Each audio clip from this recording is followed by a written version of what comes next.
आपको कैसा लगेगा अगर दिवाली के एक दिन पूर्व आपको महाविद्यालय जाना पड़े? अच्छा नहीं लगेगा ना?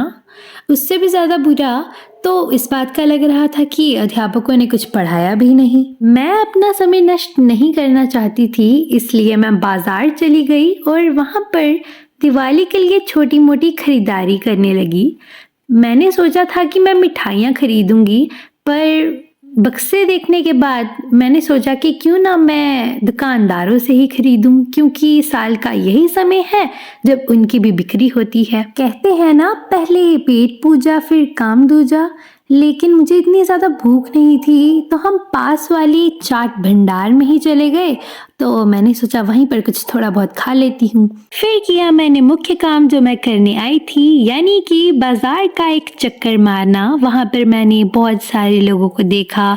कुछ लोग भगवान की तस्वीरें बेच रहे थे, कुछ लोग रंग बेच रहे थे, कुछ मोर पंख बेच रहे थे, कुछ लोग बिजली से जलाने वाली बत्तियां बेच रहे थे। रास्ते में चलते चलते मैं सोच रही थी कि मुझे किस चीज़ की आवश्यकता है जो मुझे खरीदनी है। तो मुझे एक दुकान में ये मोमबत्तियाँ दिखी जो मुझे सुंदर लगी, पर मैंने खरीदी नहीं। मुझे ये स्टेंसिल दिखे रंगोली बनाने के लिए, हाँ मैंने ये खरीद दिए। सबसे मुख्य चीज़ जिसकी वजह से मैं बाजार आई थी वो थी दिए, क्योंकि दीपावली तो दीपों का त्योहार है। सच बताऊं तो जगमगाती लाइटों और मोमबत्तियों में वो बात नहीं है जो दीपों में है। और मैं घर से निश्चय करके आई थी कि जो भी दीप मैं खरीदूंगी वो मैं उन लोगों से खरीदूंगी जो सिर्फ साल के इसी वक्त का इंतज़ार करते हैं अपने दीप बेचने के लिए। और जिनसे मैंने अपने दीप खरीदे थे वो नेत्रहीन थी, तो मुझे उनसे खरीद कर अच्छा भी लगा था। दिवाली के दिन सबसे पहला कार्य जो मैंने किया वो था मेरे आम के पेड़ से पत्ते उतारना, क्योंकि उनसे मैं तोरण बनाने वाली थी और उसके साथ ही अपने दियों को सजाने के लिए मैं इनका इस्तेमाल भी करने वाली थी। तो सबसे पहले तो मैंने अपने जो दीप थे उन सबको पानी में डाल दिया था। वो मुझे पता नहीं कि क्यों डाला था, पर मेरी माताश्री ने मुझे कहा था। तो आप देख सकते हैं कुछ समय बाद मैंने इसको पानी से निकाल के इनको सुखाने के लिए रख दिया था। और मैंने सोचा अगर मुझे इन्हें सुखाना ही है तो क्यों ना इन्हें एक अच्छे आकार में रखूं।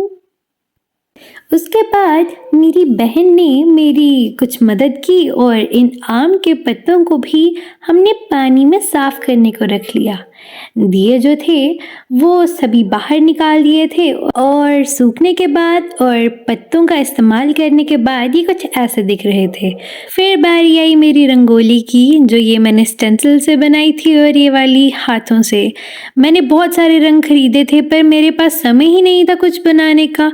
शायद सभी समय जो था वो दियों पर ही नष्ट हो चुका था, पर मुझे नहीं लगता कि मुझे इस चीज़ का बुरा लग रहा है, क्योंकि दियों ने मुझे अलग ही प्रकार की खुशी दी थी। जैसे ही मैं प्रत्येक दीप को प्रज्वलित कर रही थी वैसे ही मुझे ऐसा लग रहा था कि मैं अपने हृदय की भावनाओं को प्रज्वलित कर रही हूँ।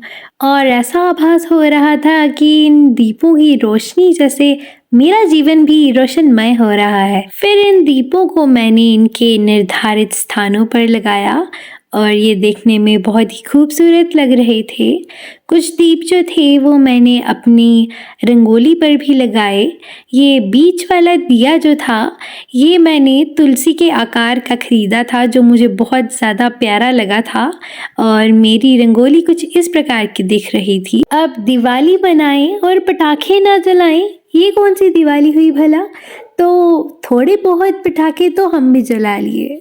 जलाने को तो मैं बहुत से पटाखे जला सकती हूँ, लेकिन मैं खतरनाक पटाखों से थोड़ा डरती हूँ, इसलिए मैंने सिर्फ चकरी और अनार जला के ही अपने दिवाली के दिन का अंत किया।